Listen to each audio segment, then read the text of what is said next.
ஆன்மீக சொந்தங்கள் அனைவருக்கும் வணக்கங்க. இன்றைக்கி நம்மளுடைய சேனலில் என்ன மாதிரியான விஷயங்கள்லாம் பார்க்க போகிறோம் அப்படின்னு பார்த்தீங்கன்னா, ராசி சக்கரத்தில் 2வது ராசியாக இருக்கக்கூடிய ரிஷப ராசி அன்பு நேயர்கள் அனைவருக்குமே டிசம்பர் மாதம் 19ஆம் தேதி மிகப்பெரிய அமாவாசையானது நடக்குது. இந்த அமாவாசைக்கு பிறகு நீங்கள் உங்கள் வாழ்க்கையில் என்ன விதமான மாற்றத்தை பார்க்க போகிறீங்க, என்னென்ன விதமான மேன்மைகளை பார்க்க போகிறீங்க, என்னென்ன விஷயத்தில் கவனமாக இருக்கணும், என்னென்ன விஷயங்கள்லாம் பண்ணணும் பண்ணக்கூடாது, பரிகாரங்கள் மாதிரி ஏதாவது விஷயங்கள் உங்களுக்கு சொல்லியிருக்காங்களா, ஆக மொத்தத்தில் இந்த அமாவாசைக்கு பிறகு என்னென்ன விதமான விஷயங்கள் உங்கள் வாழ்க்கையில் நீங்கள் பார்க்க போகிறீங்க அப்படிங்கிறத பற்றி தான் முன்கூட்டியே நான் உங்ககிட்ட இந்த பதிவில் உங்ககிட்ட ஷேர் பண்ணிக்க போகிறேன்.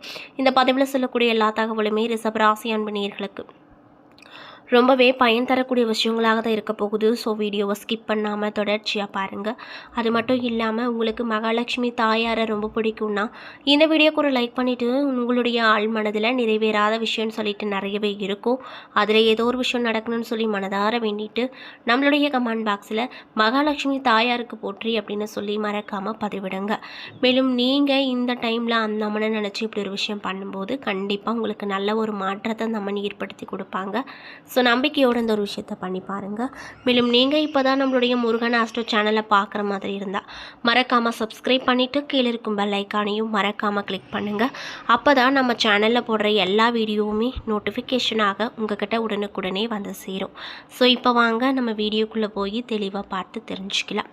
முதல்ல ரிஷபராசிக்காரங்களுடைய குணாதிசயங்கள் அப்படிங்கிறது எப்படி இருக்கும் அப்படிங்கிறத பார்க்கலாம். ரிஷபராசிக்காரங்க அமைதியானவங்க, அரவணைப்பாங்க. ஆனால் ரிஷபராசிக்காரங்க அவர்கள் மீது யாராவது விரும்பத்தகாதவர்களாகவும் கவனிக்க தகாதவர்களாகவும் இருந்தால் அதையே ரொம்பவே வெறுப்பாங்க. ஆனால் மிக முக்கியமாக ரிஷபராசிக்காரங்க சுதந்திரமாக இருக்கணும் அப்படின்னு ரொம்ப ஆசைப்படுவாங்க. ரிஷபராசிக்காரர்களை காதலிப்பது அப்படிங்கிறது வெற்றி பெறும் ஓட்டைய பந்தயத்தில் தினமும் ஓடுவது போன்று தாங்க. அவங்க சுயசார்பான மனிதங்க, ஆனாலும் அவர்களை கவர தினமும் நீங்கள் ஏதாவது செஞ்சுக்கிட்டே இருக்கணும் அப்படின்னு சொல்லப்படுதுங்க.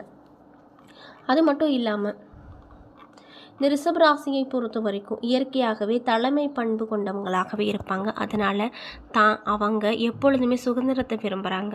இவங்களுடைய அமைதியான சுபாவம், அமைதியை விரும்பும் நடத்தை, அன்பு ஆகியவை அவர்களை சுற்றி ஒரு அன்பான பிரகாசத்தை ஏற்படுத்தி உங்களை எப்பொழுதுமே அவங்கள சுற்றி இருக்க வேண்டும் அப்படிங்கிற எண்ணத்தை ஏற்படுத்திக்கிட்டே இருக்கும். மட்டும் இல்லாமல் இந்த ரிஷபராசிக்காரங்க சூழ்நிலைக்கு தகுந்தபடி அமைதியாகவும் திட்டமிட்ட அணுகுமுறையை மேற்கொள்வதில் வல்லவர்களாக திகழ்வாங்க. அவர்களுடைய பகுத்தறிந்து செயல்படும் மனப்போக்கு சூழ்நிலைகளை பகுத்தாய்ந்து திறமையாக வழிநடத்த வைக்குது. அவங்க ஆலோசனைகளும் வழங்கும்போது ஒரு கூட்டத்துள்ள அனைவரும் பார்வையும் அவர்கள் மீதே இருக்கும் வகையில் அவங்க அழுத்தமில்லாமல் சிறந்த முடிவு எடுப்பாங்க. மேலும் இந்த ரிஷபத்தை போலவே வேறு எந்த ராசியினரும் தங்களது தனிமையை சுதந்திரமாக அனுபவிக்க மகிழ்வதில்லை. அவர்களுக்கு நிலையான மன உறுதியும் பாறை போல கடினமான உணர்ச்சிகளும் இருக்கும். இதனால் இவங்க மிக அரிதாகவே அடுத்தவர்கள் விருப்பத்திற்கு அதிகாரத்திற்கும் கட்டுப்படுவாங்க. அவர்களுடைய குடும்பத்திற்கும் தேவையான எல்லாவற்றையும் பெற அவங்க கடினமாக உழைக்க எப்பொழுதுமே தயாராகவே இவங்க இருப்பாங்க அப்படின்னு சொல்லப்படுது. ரிஷபராசிக்காரங்க குடும்பத்தை வெகுவாக நேசிப்பாங்க. எனவே நீங்கள் குடும்பத்தை தொடங்கும் குறிக்கோள் கொண்டவராக இருந்தால் ரிஷபராசிக்காரர்களோட வாழ்க்கையை அமைத்து கொள்ள பலன் அளிக்கும் அப்படின்னு சொல்லப்படுதுங்க. மேலும் ரிஷபராசியின் அதிபதி காதல்காரகன் அப்படின்னு சொல்லக்கூடிய சுக்கிர பகவான். இதனால் ரிஷபராசிக்காரர்கள் அவர்களுடைய நேசிப்பவர்கள் மீது முடிவில்லாத அன்பை பொழிவாங்க. இவங்க தங்களுடைய குடும்பத்தை நேசிப்பவர்களாகவும் பாதுகாப்பாளர்களாகவும் இருப்பதோடு மட்டுமல்லாமல் குடும்பத்திற்கு நிலையான ஒரு வாழ்க்கையை தரக்கூடிய நபர்களாகவும் மோஸ்ட்லி இருப்பாங்க.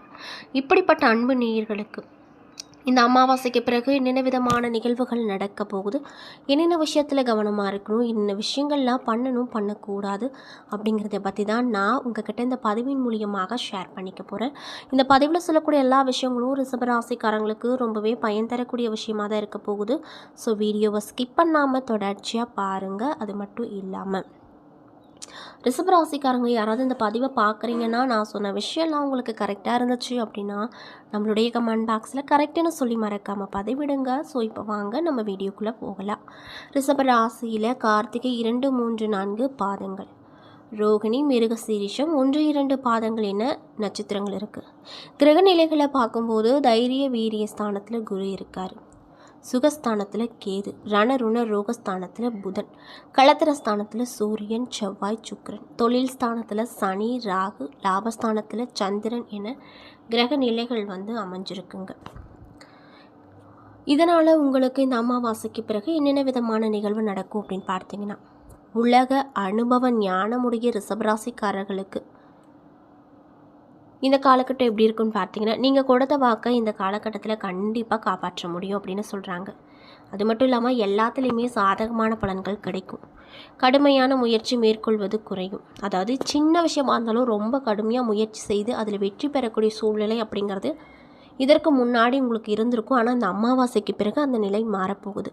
சின்னதாக ஒரு விஷயத்துக்கு சின்னதாக ஒரு முயற்சி எடுத்தாவே போதும், டக்குன்னு முடிஞ்சிடும். அது மட்டும் இல்லாமல் வீண் வாக்குவாதங்களை கண்டிப்பாக நீங்கள் தவிர்க்கணும் அப்படின்னு சொல்கிறாங்க. எதிர்பாராத செலவு உண்டாகும். அதனால் எப்பொழுதுமே உங்கள் கையில் காசு வச்சுக்கிட்டே இருங்க. உடல் சோர்வும் உண்டாகும். பூர்வீக சொத்துக்கள் மூலமாக வருமானம் அப்படிங்கிறது உங்களுக்கு தாமதமாக கிடைக்கும். திருமணம் தொடர்பான முயற்சிகளில் சாதகமான நிலைகள் அப்படிங்கிறது கிடைக்கும். தொழில் மற்றும் வியாபார தொடர்பான காரியங்களில் எதிர்பாராத தடைகள் ஏற்பட்டு அதற்கு பின்னர் சரியாகிடும்.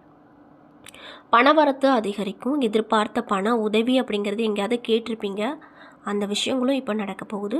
உத்தியோக ரீதியாக பார்த்தோன்னா, உத்தியோகத்தில் இருக்கக்கூடியவங்களுக்கு உங்களுடைய மேல் அதிகாரிகளை கண்டிப்பாக நீங்கள் இந்த காலகட்டத்தில் அனுசரித்து போனீங்க அப்படின்னா தான் உங்களுக்கு பதவி உயர்வோ சம்பள உயர்வோ கிடைக்க வாய்ப்பு அமைஞ்சிருக்கு. அலுவலக தொடர்பான பணிகள் தாமதப்படும். எல்லாத்துலேயுமே கவனமாக இருக்கணும் அப்படின்னு சொல்லப்படுது. குடும்பத்தில் இருப்பவங்களோடு வீண் வாக்குவாதங்களை தவிர்ப்பது, சாதாரணமாக பேசி போவது நல்லது. மேலும் உங்களுடைய வாழ்க்கை துணையோடு இருந்து வந்த மனசு தாபங்கள் விலக போகுது. நண்பர்கள் உறவினர்களுடைய வருகை இருக்கும். பிள்ளைகள் நலனில் நீங்கள் இந்த காலகட்டத்தில் அதிகப்படியான அக்கறை காட்டுவீங்க. பெண்களாக இருக்கக்கூடிய ரிஷபராசிக்காரங்களுக்கு இந்த காலகட்டம் எப்படி இருக்க போகுதுன்னு பார்த்தீங்கன்னா, வீண் வாக்குவாதங்களை தவிர்ப்பது நல்லது. கடும் முயற்சிக்கு பலன் அப்படிங்கிறது நிறைய கிடைக்கும். செலவு அதிகரிக்கும். அதனால் பணம் சார்ந்த விஷயத்தில் ரொம்ப கவனமாக இருங்க. கலைத்துறையில் இருக்கக்கூடியவங்களுக்கு மற்றவர்களுக்கு உதவி செய்ய போய் தேவையற்ற குற்றச்சாட்டுக்கு ஆளாக நேரிடும். அதனால் யாருக்கு என்ன உதவி பண்ணாலும் கவனமாக பண்ணுங்கள். எதிர்பார்த்த வாய்ப்பு அப்படிங்கிறது கிடைக்கும். அரசியல் துறையில் இருக்கக்கூடியவங்களுக்கு சிறிய வேலை செய்து முடிக்க கூடுதலாக உழைக்க வேண்டியிருக்கும். மாணவர்களுக்கு படிப்பில் கவனம் செலுத்த வேண்டும். மேற்படிப்புக்காக ஆர்வம் உண்டாகும். கல்விக்கு தேவையான உதவிகளும் கேட்காமலே கிடைக்கும். மேலும் கார்த்திகை 2, 3, 4ஆம் பாத நட்சத்திர நண்பர்களுக்கு இந்த அமாவாசைக்கு பிறகு எப்படி இருக்கும் அப்படின்னு பார்த்தீங்கன்னா, சில அத்தியாவசிய தேவைகளுக்கு செலவு செய்ய பண பற்றாக்குறை வருங்க. சனி சஞ்சரத்தால் ஒரு பிரச்சனை முடிந்ததும் இன்னொரு பிரச்சனை வரக்கூடும். ஆனாலுமே மகிழ்ச்சியாகவே தான் காணப்படுவீங்க. உங்கள் பிரச்சனைகள் எவ்வளவு வந்தாலுமே தோல்வியும் தோய்வும் இல்லாமல் சமாளிக்க உங்களுக்கு ஒரு ஆற்றல் இருந்துகிட்டே இருக்கும். மேலும் ரோகிணி நட்சத்திர அன்பர்களுக்கு இந்த காலகட்டம் எப்படி இருக்க போகுதுன்னு பார்த்தீங்கன்னா, எடுத்த காரியங்கள் எல்லாமே உடனே வெற்றி கிடைக்கும். சில காரியங்களில் தாமதமான வெற்றி கிடைக்கும். உங்கள் விடாமுயற்சி தான் உங்களுக்கு வெற்றியை தேடித்தரும், அதை நம்புங்க. மேலும் பழகும் நண்பர்கள் எடை போட முடியாது. வெளுத்ததெல்லாம் பாலுன்னு நம்பி எந்த ஒரு விஷயத்தையும் அவங்கக்கிட்ட ஒப்படைக்காதீங்க. அதே போல் மிருகசிரிஷம் 1 மற்றும் 2ஆம் பாத நட்சத்திர நண்பர்களுக்கு இந்த காலகட்டம் எப்படி இருக்க போகுது அப்படின்னு பார்த்தீங்கன்னா, சில காரியங்கள் எதிர்மறையாக நடக்கும். நீங்கள் ஒன்று நினைப்பீங்க, நடக்கிறது ஒன்றா இருக்கும், அதுதான் எதிர்மறையாக நடக்கும் அப்படின்னு சொல்கிறாங்க. அது மட்டும் இல்லாமல் நீங்கள் இது வரைக்கும் எதிர்பார்த்த காரியங்கள் எல்லாம் இழுப்பறியாக நிறைவேறாமல் இருந்தாலுமே ஏதோ ஒரு வகையில் எப்படியாவது நடந்துவிடும் என்ற நம்பிக்கை இருக்கும். மேலும் நீங்கள் இந்த காலகட்டத்தில் என்ன மாதிரியான விஷயத்த பரிகாரங்கள் மாதிரி பண்ணணும்னு பார்த்தீங்கன்னா, வெள்ளிக்கிழமை நாட்களில் உங்கள் ராசி அதிபதி சுக்கிர பகவானுக்கு ஏற்ற கடவுள் யாருன்னு பார்த்தீங்கன்னா மகாலட்சுமி தாயார். அந்த மகாலட்சுமி தாய்க்கு நெய் தீபம் ஏற்றி வழிபட்டு வர செல்வம் சேரும், குடும்பத்தில் மகிழ்ச்சி கிடைக்கும். மேலும் உங்களுக்கு சந்திராஷ்டம நாட்கள் டிசம்பர் 20, 21, அதிர்ஷ்டம் தரக்கூடிய நாட்கள் டிசம்பர் 13, 14.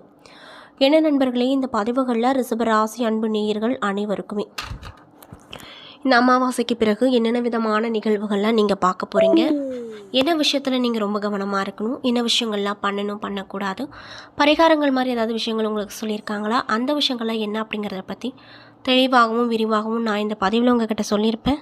இந்த பதிவில் சொல்லியிருக்கக்கூடிய எல்லா விஷயமும் கண்டிப்பாக உங்களுக்கு பயன் தரக்கூடிய விஷயமாக தான் அமைஞ்சிருக்கும்.